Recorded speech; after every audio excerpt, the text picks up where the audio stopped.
चलिए अब हम कोर्स स्टार्ट करते हैं और इस वीडियो में देखते हैं कि स्टार्टअप इकोसिस्टम है क्या और ये कैसे काम करता है। जो स्टार्टअप इकोसिस्टम है बहुत सारे छोटे छोटे डिफरेंट सेक्शंस में डिवाइडेड होता है और यहाँ पे इंपॉर्टेंट ये है कि हम स्टार्टअप्स की बात नहीं कर रहे हैं, हम स्टार्टअप इकोसिस्टम की बात कर रहे हैं जो पूरी स्टार्टअप्स की दुनिया है।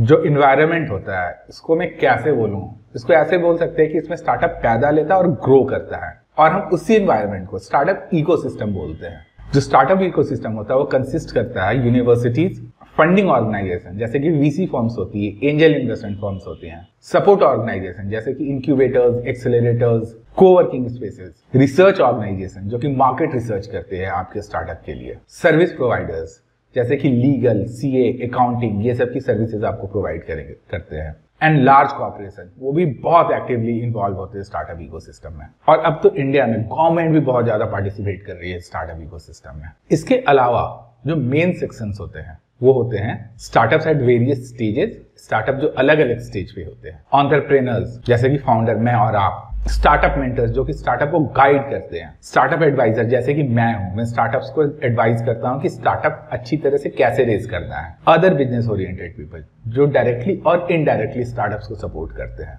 एंड स्टार्टअप इवेंट्स जो कि बहुत इंपॉर्टेंट, बहुत सारे business plan competition, investor pitch sessions, ये सब सारे होते रहते हैं, इसमें कॉन्फ्रेंसेस भी होती हैं स्टार्टअप की बहुत बड़ी बड़ी। अब एक एक करके देखते हैं कि कौन कैसे पार्टिसिपेट करता है स्टार्टअप इकोसिस्टम में। सो फर्स्ट वन जो है यूनिवर्सिटीज, जो भी यूनिवर्सिटीज होती है इंक्यूबेटर्स एंड एक्सेलरेटर्स के अलावा उनका ई सेल होता है जो स्टूडेंट गवर्नड होता है, बहुत सारे कंपटीशन कराते हैं, एनुअल समिट्स होता है उनका जिसमें कि बिजनेस प्लान कॉम्पिटिशन्स होता है, स्टार्टअप वीकेंड होता है जिसमें कि बहुत सारे इन्वेस्टर्स आते हैं। यहाँ पे फंडिंग तो नहीं मिलती है बट आपका नेटवर्क बनता है।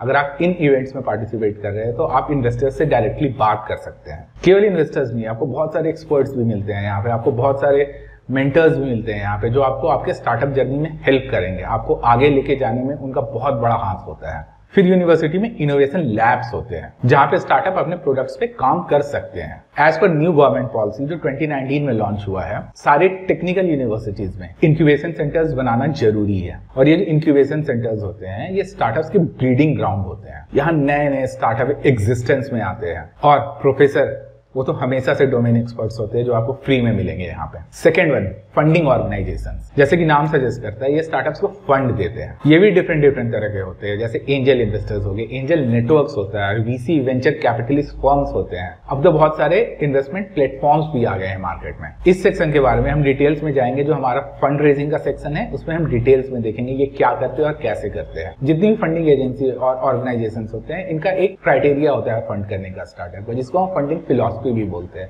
मैंडेट भी बोलते हैं। ये हर स्टार्टअप में इन्वेस्ट नहीं करते हैं, बहुत सारे होते हैं जो डोमेन स्पेसिफिक होते हैं, वो एक सर्टेन डोमेन में ही इन्वेस्ट करते हैं। सो अगर आप ये सोचते हैं आप किसी भी एंजल इन्वेस्टर्स को, किसी भी वीसी फर्म को आप मेल डाल दे, अपना पिच डेक सेंड कर दे तो आपको फंडिंग मिल जाएगी, तो ऐसा नहीं होता है। वो उन्हीं स्टार्टअप्स में इन्वेस्ट करेंगे जो उनके मैंडेट पे आता है। अब देखते हैं थर्ड वन, सपोर्ट ऑर्गेनाइजेशन। पहला जो है वो है इंक्यूबेशन सेंटर्स। जब आप केवल आइडिया के साथ होते हैं तब आप इंक्यूबेशन सेंटर्स में जाते हैं। इंक्यूबेशन सेंटर्स जो होते हैं वो आपको आइडिया से एक्सिक्यूशन स्टेज तक लेके जाते हैं। जो इंक्यूबेशन सेंटर्स होते हैं वो आपके टीम के बैठने के लिए जगह प्रोवाइड करते हैं और बहुत सा हेल्प करते हैं, जैसे आपका आईपीआर रजिस्ट्रेशन में हेल्प करेंगे, आपकी कंपनी रजिस्ट्रेशन में हेल्प करेंगे, आपके अकाउंटिंग बुक्स के में आपको हेल्प करेंगे। तो अगर एक लाइन में बोले तो इंक्यूबेशन सेंटर्स आपके आइडिया को शेप देता है और आइडिया को एक स्टार्टअप बनाता है। अब देखते हैं एक्सेलरेटर्स। जब आपका स्टार्टअप ऑलरेडी मार्केट में है, लॉन्च हो चुका है, आपका प्रोडक्ट, सर्विसेज, प्रोसेसेस जो भी है वो सेल हो रहे हैं, रेवेन्यू आ रहा है, बट आप एक जगह स्टक हो गए, आपको ये नहीं पता है अब इसको स्केल करके नेक्स्ट लेवल पे कैसे लेके जाना है, तब आप अपने स्टार्टअप के साथ एक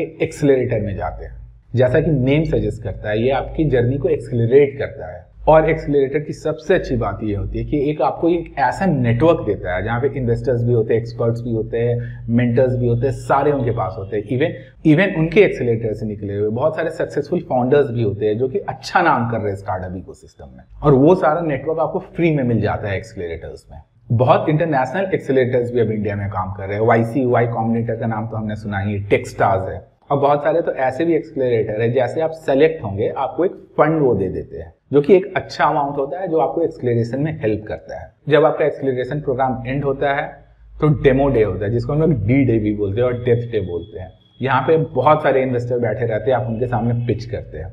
किसी भी इन्वेस्टर्स को अगर आपको आइडिया लग जाता है कि ये आइडिया काम करेगा और ये पैसे बना के देगा, तो उसी समय पे वो आपको सॉफ्ट कमिटमेंट देते हैं या आपको बुलाते हैं कि चलो हम लोग बात करते हैं, लेट्स क्लोज ए डील, और फंडिंग आपको मिल जाती है। इसीलिए एक्सीलरेटर बहुत इंपॉर्टेंट है। कोवर्किंग स्पेसेस, ये जनरली पेड होता है, आपको यहाँ पे अपनी टीम को बिठाने के लिए हर वर्क स्टेशन पे पैसे देने पड़ते हैं, बट एक तरीके से ये स्टार्टअप हब होता है। कोवर्किंग स्पेसेस में बहुत सारे स्टार्टअप एक साथ ही बैठ के काम करते रहते, डिफरेंट डोमेन से।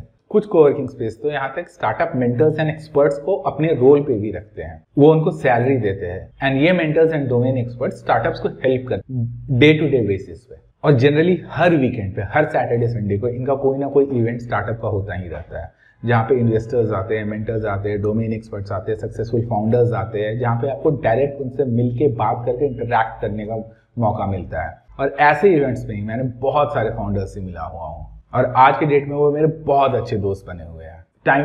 फ्रॉम टाइम टू टाइम जो सक्सेसफुल एंटरप्रेन्योर्स है, जिन्होंने 1 round 2 round 3 round fund raise कर लिया है, जो रेवेन्यू मेकिंग स्टार्टअप्स है, 100 मिलियन से ऊपर है, उनसे ये वेबिनार्स कराते हैं, सेमिनार्स कराते हैं, वर्कशॉप्स कराते हैं, इन्वेस्टर्स को लेके आके पिच सेशंस करवाते हैं। तो अगर आपके पास पैसे हैं तो कोवर्किंग स्पेस एक बहुत ही अच्छी जगह है, जहाँ पे आपको बहुत चीजें सीखने को मिलेगी। Now next one, research organisation. Startup में क्या रिसर्च करना है होता है? स्टार्टअप का बेसिक रिसर्च से स्टार्ट होता है। जब आप आइडिया वैलिडेट करते हैं तो आपको कैसे पता चलेगा कि ये आइडिया काम करेगा कि नहीं करेगा? उसके लिए आपको मार्केट रिसर्च करना पड़ेगा, ये पता करना पड़ेगा कि कितनी बड़ी मार्केट है, CAGR क्या है, जो कंपाउंडेड एनुअल ग्रोथ रेट होता है, कितने परसेंटेज से हर साल बढ़ रहा है। फिर ये भी रिसर्च करना पड़ेगा कि आपकी प्रोडक्ट की जरूरत मार्केट को है भी कि नहीं है। कहीं ऐसा तो नहीं कि बस आपने सोच लिया कि हाँ ये तो प्रॉब्लम है, इस आइडिया पे काम करेंगे तो प्रोडक्ट सेल होगा ही होगा। क्या इस प्रोडक्ट की जरूरत है? ये रिसर्च कंपनी से फाइंड करके आपको बताती है। बहुत कुछ होता है रिसर्च में। जैसे हम आगे बढ़ेंगे इस कोर्स में, बिजनेस प्लान में जाएंगे तो देखेंगे वहां पे कितने तरीके की रिसर्च करना पड़ता है एक स्टार्टअप को स्टार्ट करने के लिए। Next one, service providers. जैसा कि नेम सजेस्ट करता है, एक स्टार्टअप को स्टार्ट करने के लिए भी रजिस्टर करवाना पड़ेगा, और कंपनी रजिस्टर करवाने के लिए आपको एक सर्विस प्रोवाइडर का हेल्प लेना पड़ेगा। कंपनी रजिस्ट्रेशन कराना है, IPR रजिस्ट्रेशन करवाना है, अकाउंटिंग की सर्विसेज चाहिए। आप डे 1 से तो अकाउंटेंट रख नहीं पाएंगे, लीगल रिक्वायरमेंट्स होती है, जैसे कि आपको आपकी वेबसाइट का टर्म एंड यूसेज पॉलिसी बनवाना है, वो भी तो एक लीगल रिक्वायरमेंट है। तो इन सब के लिए आपको एक सर्विस प्रोवाइडर के हेल्प लेना होगा, जो भी स्टार्टअप इकोसिस्टम का पार्ट होता है। फिर हमारी जैसी एजेंसी जो स्टार्टअप होंगे वो आ जाते हैं, जो पिच डेक बनाते हैं, बिजनेस प्लान बनाते हैं, फाइनेंशियल मॉडल्स बनाते हैं, स्ट्रैटेजिक कंसल्टेंसी देते हैं। चलिए अब नेक्स्ट वन देखते हैं, लार्ज कॉर्पोरेशंस। आप सोच रहे होंगे कि स्टार्टअप इकोसिस्टम लार्ज कॉर्पोरेशंस क्या करता है। इनका एक बहुत बड़ा हाथ होता है। आपने देखा होगा AWS जो है, Amazon वेब सर्विसेज, वो स्टार्टअप्स को फ्री में सर्वर क्रेडिट्स देता है। ऐसे ही बहुत सारे कॉर्पोरेशन है जो स्टार्टअप्स को अपने प्रोडक्ट्स फ्री में देते हैं और डिस्काउंटेड रेट्स में देते हैं। इतना ही नहीं, इनका अपना एक्सेलरेशन प्रोग्राम भी होता है, इंक्यूबेशन प्रोग्राम भी होता है, जिसमें वो स्टार्टअप्स को हेल्प करते हैं।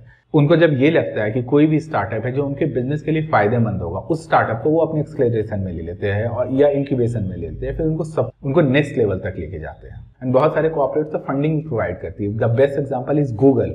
इनका बस एक ही क्राइटेरिया होता है कि जो आपका स्टार्टअप है उनके बिजनेस से रिलेटेड हो और डायरेक्टली और इनडायरेक्टली उनके बिजनेस को हेल्प कर रहा हो। पेटीएम का बिल्ड फॉर इंडिया एक बहुत ही अच्छा प्रोग्राम है स्टार्टअप्स। इवन फ्लिपकार्ट का भी अपना प्रोग्राम चलता है, गूगल का चलता है, माइक्रोसॉफ्ट का चलता है। तो जब ये सारे मिल जाते हैं तब हमारा स्टार्टअप इकोसिस्टम बनता है। और ये इकोसिस्टम एक स्टार्टअप को जन्म लेने से लेकर उसको ग्रो करने तक के हर स्टेज पे हेल्प करता है। तो ये था आपके लिए स्टार्टअप इकोसिस्टम। अब चलते हैं नेक्स्ट वीडियो पे।